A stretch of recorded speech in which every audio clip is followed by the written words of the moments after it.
Sa ating mga nagbabagang balita, Chedeng bumilis at lumakas. Isa ng ganap na bagyo. Aurora at Isabela inaasahang tatamaan sa Biyernes. Mga nasa Bicol Region nagsimula ng lumikas. Mga relief goods inihanda na rin. Malakas na ulan bumuhos sa Metro Manila. MMDA nagpakalat na ng mga re-respante sa baha.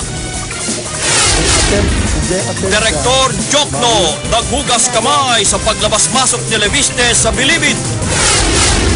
Exclusive, pinuno ng Bilibid tumatanggap din umano ng lagay sa suplayan ng pagkain sa Bilibid. Isa sa mga akusado sa Benson Evangelista murder case, natakasan ang mga gwardya. Ang hirap talaga maging maganda, tsaka maging sobrang hot kasi nga talagang gusto nila agawin lahat ng nasa iyo. Angelica Panganiban, hindi inatasan ang isyong nag-uugnay sa kanyang boyfriend at kay Eric Gonzalez. At ang mga eksena sa mainit na isyu ng paglabas-pasok ni Leviste sa Bilibid, tutukan sa mga kwento ni Mark Logan.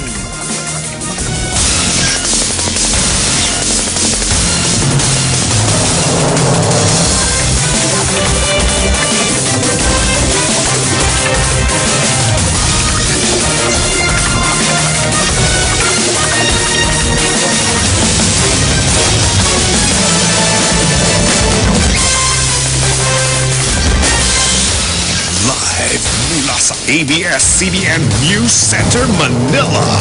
Ito ang TV Patrol!